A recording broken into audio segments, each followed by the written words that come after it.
안녕하세요. 김상순 차이나 팟캐스트입니다. 국제정세 분석 두 번째 시간은요. 지도의 맘대로 그은 구단선, 어거지로 아세안 해바다에 만리장성 쌓는 중국, 그리고 필리핀 해역은 지금 일촉즉발 편입니다. 이 내용을 전하겠는데요. 김상순 TV에서 요약해서 영상을 통해서 일부 보셨지만 보충 설명을 좀 더 자세하게 하겠습니다. 미중 패권 전쟁에서 미중 양국 사이에서 줄타기 외교를 펼치고 있는 필리핀에 대해서 시진핑은 계속해서 강력한 압박으로 필리핀이 다시 두테르트 전 대통령처럼 친중 노선 복귀를 종용하고 있는데요. 그러나 현 대통령인 마르코스는 강력하게 반발하고 있습니다. 이것이 오늘 주제입니다.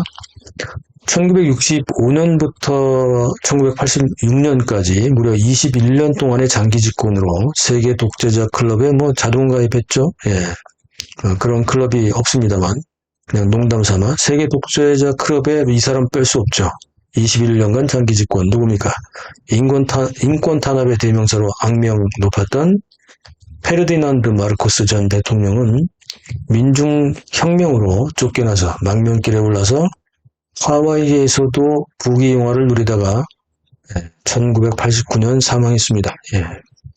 1950년 한국전쟁 특수를 발판으로 1960년대에 동아시아에서 일본 다음으로 잘 나갔던 필리핀은 독재자의 흥청망청, 부패 정치로 지금은 후진국으로 전락했죠. 그리고 36년이 지난 뒤 아버지의 이름을 그대로 물려받았던 독재자의 아들 페르디난드 마르코스 주니어가 2022년 6월 30일 필리핀의 제17대 대통령으로 취임을 했습니다. 그리고 마르코스 대통령은 2023년 1월 3일부터 5일까지 2023년의 첫 해외 순방국으로 1월에 바로 중국을 선택했고요. 북경으로 날아가서 시진핑과 정상회담을 가졌습니다. 취임 이후에 사실 2달 전인 취임 이후에 한 11월 달이니까 한 5개월 뒤인 11월 17일 날 태국 방콕에서 열린 아시아 태평양 경제협력체 APEC이죠. APEC 정상회담에서 시진핑과 만났던 마르코스는 바로 2023년 1월 3일 날 북경에서 정상회담을 가진 것인데요. 미국과의 패권 전쟁을 벌이고 있던 시진핑은 당연히 마르코스 필리핀 대통령을 환대했고요. 마르코스는 당장 뭔가 실적을 또 내야 하기도 하고 정치 자금도 필요하고 게다가 필리핀 내부의 식량난과 에너지 부족 때문에 이런 경제 활성화를 위한 자금이 필요했기 때문에 미국보다 중국을 먼저 상징적으로 2023년에 방문을 해서 우호관계를 다졌던 건데요.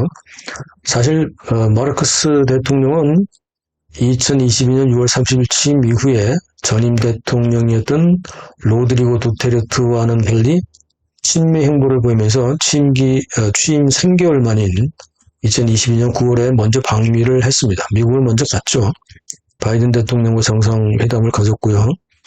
이에 대해서 미국은 두테르트와는 달리 친미 성향을 보이고 있는 마르코스를 응원하기 위해서 카멀라 해리스 부통령이 미국의 최고위급 인사로는 처음으로 필리핀과 중국 간의 영유권 분쟁의 최전선에 있는 제가 아세안해라고 부르는 남진아해의 팔완섬을 방문하기도 했었습니다. 이게 이제 2022년 일인데 그런데 이제 돈도 필요하고 그러다 보니까 마르코스가 2023년 1월 달에 바로 간 거죠. 2023년 1월 시진핑은 북경에서 마르코스 대통령에게 228억 달러 투자를 약속했습니다. 가면 하여튼 돈 주니까. 그래서 취임하자마자 친미 행보를 노골적으로 표명했던 마르코스 대통령이 북경을 방문했으니 시진핑으로서는 두테르트 전 대통령 시절처럼 필리핀을 친미 노선에서 친중 노선으로 다시 복원시키는 절호의 찬스로 삼았던 건데요. 그러니까 228억 달러를 투자를 한 거죠. 2023년 상반기까지만 해도 중국과 필리핀은 다시 우호적인 관계로 변했었고요. 미국은 마르코스 대통령의 친중 노선에 또 불안감을 느껴야 했습니다. 2023년 하반기부터 반전이 일어났는데요. 늑대전사 외교를 최우선으로 내세우며 미국과의 패권 전쟁을 지휘하던 시진핑은 특히 대만 해협의 내해화 그리고 아세안해의 내해화 이것을 추진하면서 필리핀과의 관계가 어긋나기 시작합니다. 중공은 작년 9월에 필리핀과 가까운 사실상 필리핀이 시료 지배하고 있는 스카버러 암초 주변에 300m의 부표 장벽을 설치했습니다. 이른바 바다의 만리장성이 시작된 건데요. 필리핀은 자국의 영해 내에 중공이 무단으로 침범하여 부표까지 설치했다면서 당연히 반발했죠. 이후에 부표 장벽 제거와 설치 갈등이 계속 발생했고 지금도 이어지고 있습니다. 필리핀 측도 아세안해의 자국 영해에 대한 시료 지배를 더욱 강화하기 시작했는데요.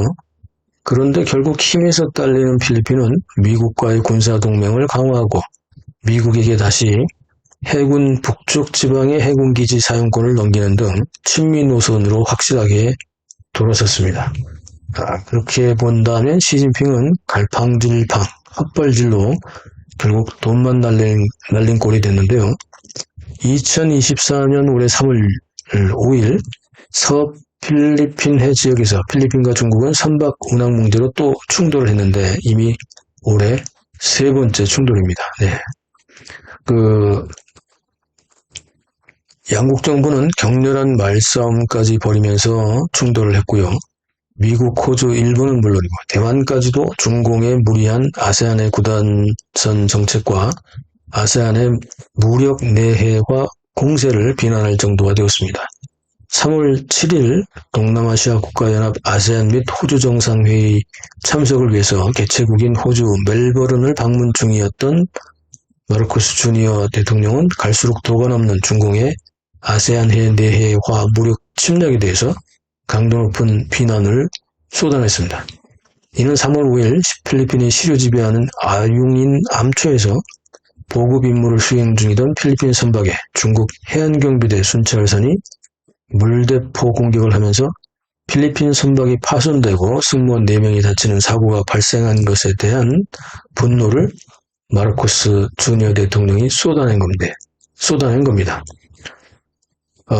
마르코스 대통령이 얼마나 화가 났는지요. 다윗이 결국 승리했다는 발언으로 앞으로 결코 물러서지 않겠다는 결연한 의지까지 보였고요. 어떤 외국 세력에도 1제곱인치의 영해나 영토조차도 양보하지 않겠다고까지 했습니다. 이런 말은 주로 공산당이 쓰는 말이죠. 그래서 같은 표현으로 한 것 같은데요. 평소에 필리핀 국내 기자들과의 인터뷰에 응하지 않았던 마르코스가 호주에서 해외 언론과 그것도 1대1로 인터뷰에 응한 것은 그만큼 분노했음을 의미하죠. 아세안해에 대한 노골적인 내해화를 추진하고 있는 중공의 최종 목표는 뭡니까? 바로 미군을 서태평양 지역에서 몰아내기 위한 군사전략 추진이고 자기들이 제1도련선으로 불리는 필리핀 지역까지 중공의 해상권 지배하에 두겠다는 심산이죠. 이렇게 된다면 이 문제는 비단 동남아시아 국가들뿐 아니라 한국과 일본에도 치명적인 종합 안보 위협이 됩니다. 게다가 자신들이 임의로 마음대로 그어놓은 구단선을 시료화하는 것도 모자라서 중공이 괌과 하와이까지 넘보는 제2도련선 해상권 점령을 이어서 추진할 것이기 때문에 이렇게 된다면 한국과 일본은 중공과 러시아에 의해서 완전히 해상봉쇄가 되는 셈인데요. 물론 미국은 미국의 해안선인 동태평양까지 밀려날 것이기 때문에 중공의 위협은 치명적이죠. 대만조차도 중공의 무리수를 비판하는 것도 같은 이치가 되죠. 미 해군이 서태평양을 지키고 있는 지금도 중공의 해공군에 의해서 대만 전체가 상시 해상 공중 봉쇄당하고 있는 상태에서 만약 중공이 미군을 몰아내고 제1도련선을 중공이 시료 지배한다면 대만은 무력 통일을 당할 시간만 기다리는 꼴이 되기 때문이죠. 마르코스는 이런 흐름에서 자연스럽게 미국, 호주, 일본과의 협력을 강화하면서 자국의 안보를 결연히 지키겠다고 한 것이고요. 시진핑은 돈을 흔들며 마르코스를 위협하다가 부작용만 더 커지고 있는 셈이 되었습니다. 현재 서태평양 지역에는 기존의 센카쿠 열도 분쟁, 대만 해협 분쟁에 이어서 필리핀과의 해상 분쟁이 새로운 변수로 떠오르고 있습니다. 이 지역이 이 지역 모두가 우리의 해상안보, 신경제안보, 전통 국방안보에도 연관이 되기 때문에 앞으로 어떻게 전개될지 계속 주목해야 합니다. 서태평양 지역에서 필리핀 해역도 새로운 전쟁의 단초가 될 수 있다는 점, 중공의 힘자랑이 점점 아시아 평화의 위협을 가중시키고 있습니다. 함께 주목해 보시죠. 편집팀 후원에 참여해 주시는 분들께 깊이 감사드리고요. SNS 공유, 구독, 알림, 좋아요 눌러주시는 것도 후원에 도움이 됩니다. 눌러주신 분들께 감사드립니다. 감사합니다.